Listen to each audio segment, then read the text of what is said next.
नमस्कार। राष्ट्रबोध की चुनावी परिक्रमा में स्वागत है। आज बात होगी छत्तीसगढ़ की चर्चित लोकसभा सीट कांकेर की। आदिवासी बहुल कांकेर लोकसभा सीट में कुल 16,50,692 मतदाता हैं। यहां से भारतीय जनता पार्टी ने अपने पुराने विधायक भोजराज नाग को मैदान में उतारा है, तो कांग्रेस ने वीरेश ठाकुर पर दांव आजमाया है। कांग्रेस और भाजपा दोनों ही दल इस वक्त महिलाओं को साधने में कांकेर में लगे हुए हैं। यह गौर करने वाली बात यह है कि बीते 25 सालों में कांकेर लोकसभा सीट में महिलाओं में मतदान के प्रति अप्रत्याशित रूप से जागरूकता आई है। 1999 में जहां महिलाओं का वोटिंग प्रतिशत 47.87 था, तो 2019 में ये बढ़कर 73.32% हो गया है। तुलनात्मक रूप से जो आंकड़े हैं वो आपको स्क्रीन में नजर आ रहे होंगे। 1999 में जहां पुरुषों ने 65.14% वोट किया था, तो महिलाओं ने उस वक्त मात्र 47.87% वोटिंग की थी। जबकि 2019 में पुरुषों ने 74.85% वोटिंग की थी, तो महिलाओं ने 73.32% यानी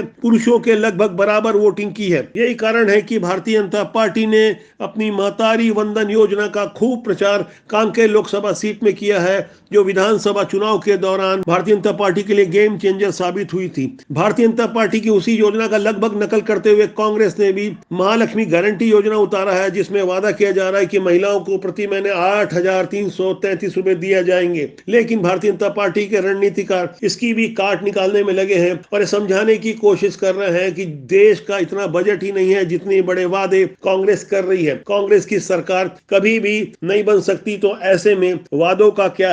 तो कांग्रेस भी भाजपा पर वादा खिलाफी के आरोप लगा रही है। इस तरह से तीखे वार पलटवार की जमीनी हकीकत और भौगोलिक स्थिति को समझा जाए तो कांकेर लोकसभा सीट में कुल 8 विधानसभा क्षेत्र आते हैं, जिसमें कांकेर, अंतागढ़, केशकाल, सिहावा, संजारी, बालोद, डोंडी लोहारा, गुंडरदेही और भानु प्रताप शामिल हैं।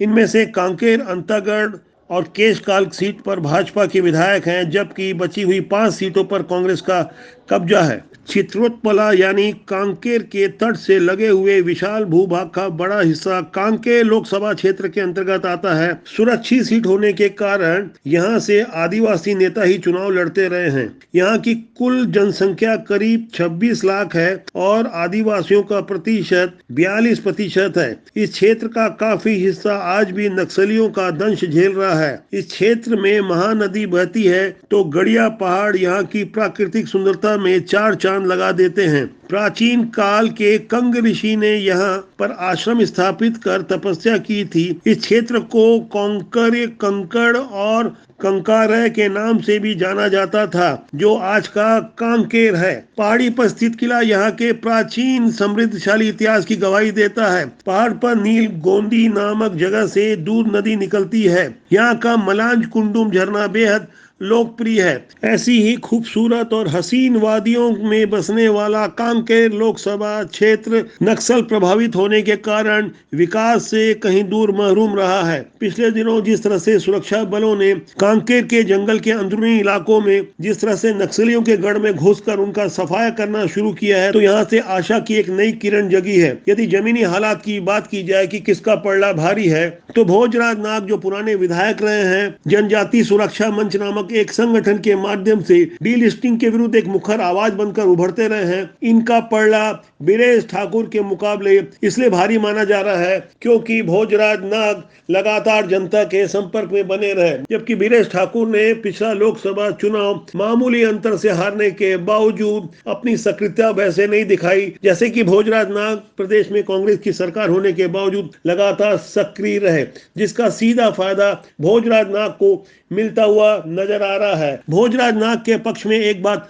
और यह भी है कि यहाँ मोदी गारंटी और राममय वातावरण का सीधे तौर पर उन्हें फायदा मिल रहा है। आम मतदाताओं के मन में क्या चल रहा है, इस पर हम आगे कुछ ग्राउंड रिपोर्टिंग दिखाएंगे। फिलहाल मुकाबला अब भी कांटे का बना हुआ है। 26 अप्रैल को यहाँ चुनाव होना है। 24 अप्रैल की शाम 5 बजे यहाँ चुनाव प्रचार थम जाएगा। 4 जून को मतदान के पहले एग्जिट पोल के माध्यम से कांकेर में कौन जीत रहा है, हम इसका दावा करेंगे। उम्मीद है कि वही परिणाम आएगा जैसा कि हम एग्जिट पोल के माध्यम से प्रस्तुत करेंगे। Election desk, राष्ट्रबोध।